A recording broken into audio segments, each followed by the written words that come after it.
Now, from CBS News Miami, this is Facing South Florida with Jim DeFede. Good morning and welcome to this special live edition of Facing South Florida. I'm Jim DeFede. A little more than 17 hours ago, there was an assassination attempt against former President Donald Trump. Take a look at what happened. Now, regardless of your political views, this should be seen for what it is, an unacceptable act and a terrifying moment in our nation's history. Will we devolve into further political violence, or can we find a way forward that preserves what's best about the country?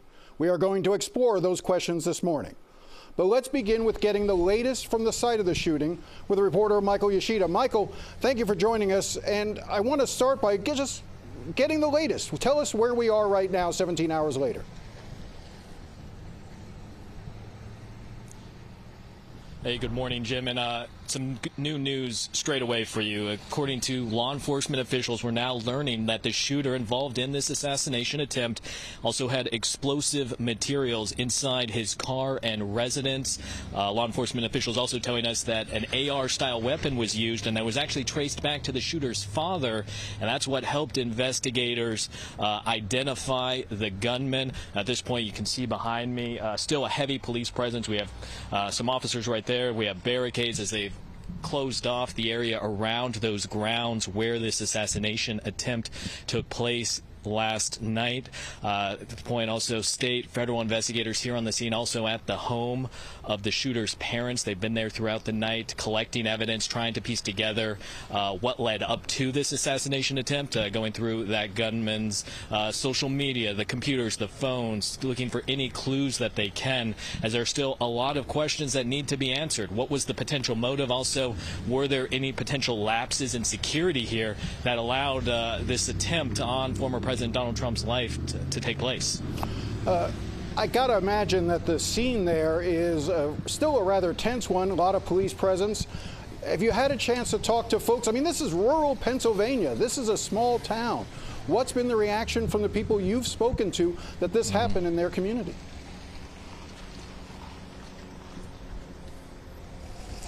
Yeah, so I think shock, it's pretty cliche, but it's what a lot of people are feeling here. Throughout the morning, we've seen people driving by, slowing down, taking a look at the perimeter behind us, many of them on their way to church. You mentioned we're in a rural community north of Pittsburgh where this happened yesterday. So a lot of confusion, shock, questions being asked. And when we talk about just how chaotic and frightening of a scene it was, when we got here early this morning, we came across a cell phone that had been dropped on the ground.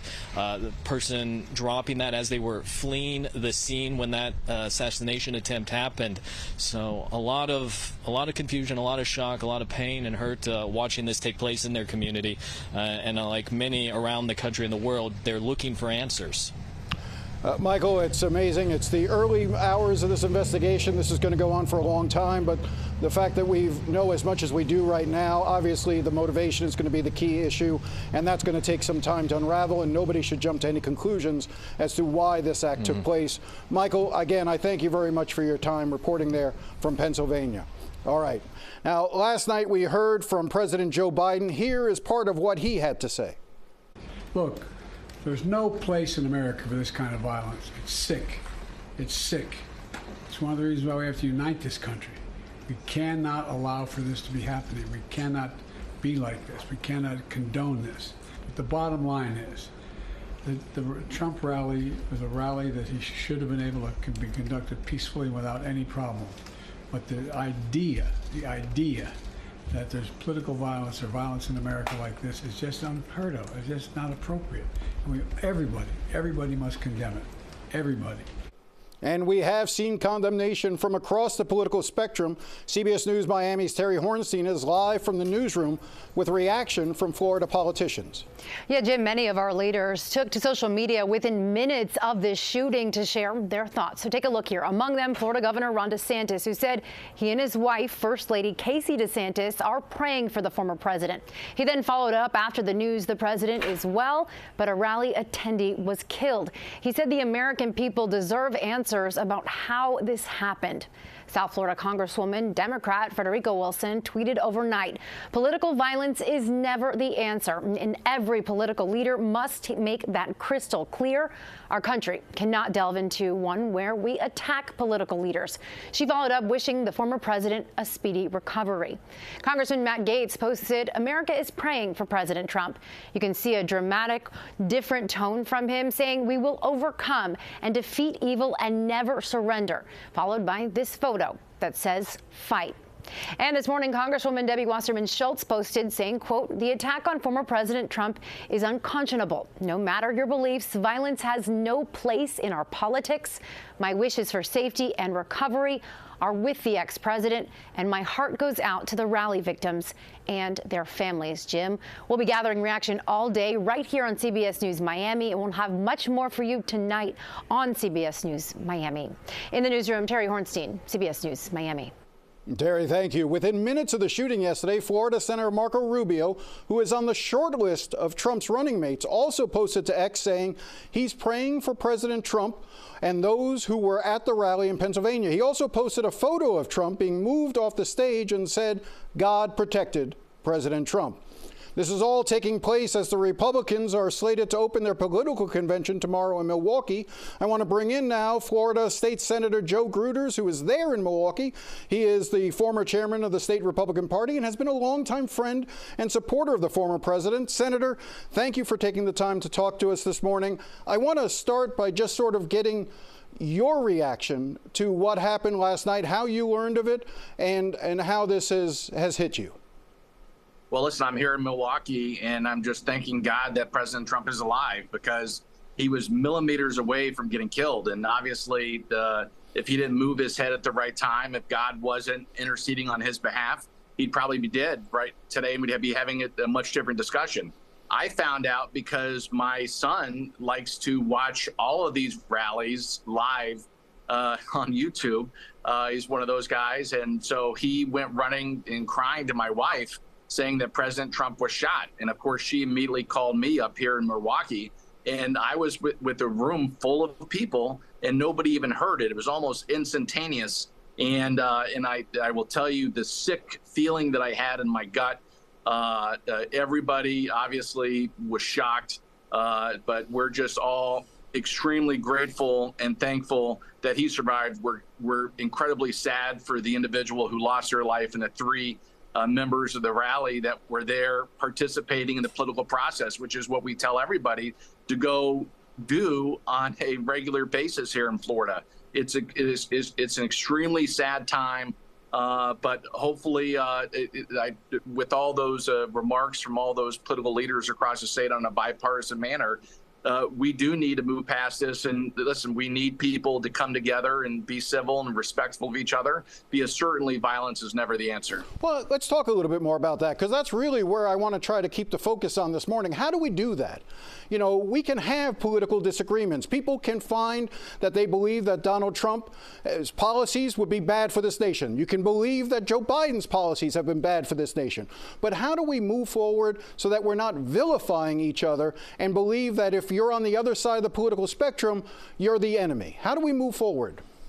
Well, we're constantly in a battle of ideas, and we should never battle with violence. And that's probably the main thing. But I don't know what we have to do. But remember, the attacks on Donald Trump, our president, has been happening ever since he took that escalator down. It's been a nonstop attack on him from every direction imaginable. And here's a guy who they've gone after politically, they've gone after legally, and now they've tried to take his life. I don't know. And I'll say this. Here's a guy that's given up universal fame when he was a TV star, and a lot of his fortune to do nothing besides save this country. Most people would have given up a long time ago. I'm just glad that Donald Trump is willing to fight, willing to stick with it. And I think an opportunity like this, listen, like I said, we're millimeters away from talking about the assassination and murder of President Trump. All right. Yeah, and that reminds me, when it's your time to go, it's your time to go. This was not Donald Trump's time to go. He now has a second chance. He's going to have, I think, a wave of energy, and I think hopefully the country can become united, and hopefully everybody in politics on both sides can reevaluate some of the language that people have been using to demonize on people on both sides. Because remember, that's what I was going to say. Joe. That's what I was going to say. There's demonization that goes both ways, and I think that's important to be clear about. But I want to just ask a couple of minutes that we've got to the convention that's taking place tomorrow. You know, we were expecting the vice president announcement today at some point, maybe tomorrow morning. The convention is still going on. When do we expect to find out who Donald Trump's running mate is? Do you have any understanding of when that announcement may come? You know, I've been talking with his team, and only the president knows when he's going to formally announce that. I think it's expected that we're going to nominate the vice president tomorrow, but that may, because I think the goal was to get all the business of the convention out of the way tomorrow during this first session, and then we can go on and talk about the messaging. But now everything has changed. So I don't know if they're going to adjust that. We have the opportunity to wait all the way to the very end of the convention to introduce the vice president. But this convention's going to be much different than it was 24 hours ago. It's going to be a much different mood. Of course, on our side, listen, if you look at the polls and if you look at common sense and reasonableness, you could see Donald Trump is going to win this election. He was running away with it. We're leading in the 8 swing states. We're playing in states that we've never been competitive before. It was going to be an electoral blowout. So this whole convention was a celebration of ideas, everything else. Now it's going to be interesting to see how the party and how the president uses maybe a unifying type message to move this country forward, Joe, and to try to get the country back on track. There's 2 ways that convention could go, and the rhetoric can go going forward. It can turn to anger and retribution, or it can turn to healing and moving forward. In talking, and I understand the emotions are very high right now there in Milwaukee. I would imagine that they are high across the country. They're high here in South Florida. How do we not make it turn to anger and retribution and instead look to the better angels of ourselves, as Lincoln would say? You're exactly right. Because listen, Donald Trump should be dead today. There's no question. God save President Trump. There's no question about that. We're so fortunate that he didn't die and he was able to survive. I think President Trump, listen, I think he's a great unifier. I don't think there's anybody that's ever done a better job at unifying at least the people. I think he was a president of the people. I think he transcends party lines. I think that he's going to be able to use the next couple of days and use his messaging to really appeal to a lot more people. Like I said, I think this is already going to be an electoral blowout. But I think the key is how do you bring them in and make sure that we have no copycat attacks on anybody, and that we can move together in a way that, listen, we got to get our country back on track. We got to get people focused on what really matters to people, and that's making sure people could pay their utility bills, make sure people could buy groceries, make sure people could keep their jobs, get affordable housing under control. Joe, let me jump in here, Joe. I think Donald Trump has messaging to do that. And I think there's a real test for Donald Trump here. I think his first public comments are going to be very important. The tweets have been good that he's put out, but I'm going to be interested to see when he speaks to the convention, which is still scheduled for Thursday. Joe, I really appreciate your taking the time there in Milwaukee. Thank you very much. All right. Thank you, Jim. When we come back, we will get more reaction from South Florida, and I will be joined by Democratic Congressman Jared Moskowitz. Stay with us.